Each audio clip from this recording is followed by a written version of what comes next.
पहा, क्लर्क 2014, 4 क्रमवार समसंख्यांची सरासरी 27 असल्यास सर्वात मोठी संख्या कोणती?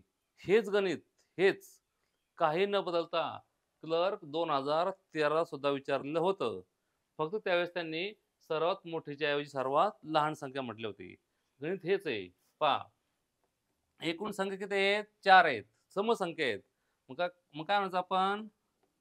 सर्वात लहान संख्या, सर्वात लहान संख्या x मानू.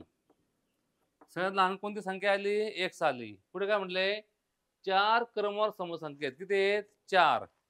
म्हणून त्या 4 क्रमवार समसंख्या बरोबर x अधिक 2, x अधिक 4 आणि x अधिक 6 ह्या त्या 4 क्रमसंख्या आल्या.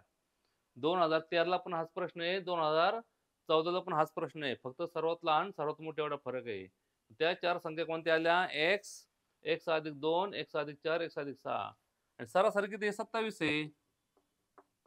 सरासरी 27 आहे. पहा, यांची सरासरी किती आहे? 27 आहे. आपण असं म्हणणार, म्हणून x अधिक x अधिक 2 अधिक x अधिक 4 अधिक x अधिक 6 भागिले 4 बरोबर 27. पहा, सरासरी 27 आहे. 1 2 3 4 चौघांची बेरीज केली. 4x अधिक 6 आणि 2 8 भागिले 4 बरोबर 27. म्हणून 4x अधिक 4 आणि 2 6 6 12 होते हा, अधिक 12 बरोबर 27 गुणिले 4. 4 भागिले तिकडे गुणले करायचा. म्हणून 4x अधिक 12 बरोबर 27 चे अष्टादशे 108.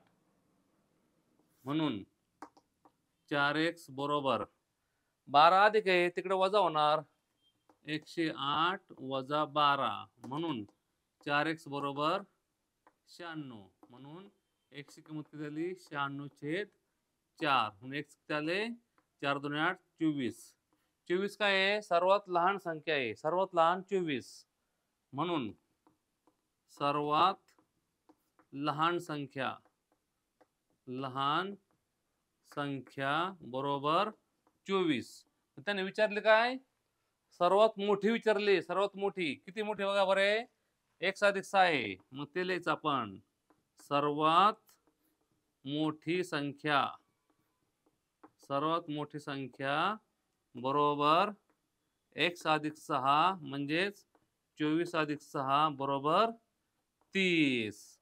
उत्तर काय लिहायचं मग? 30 हे उत्तर लिहायचं. सर्वात मोठी संख्या 30 आहे. म्हणजे सर्वात लहान 24 आहे, सर्वात मोठी 30 आहे.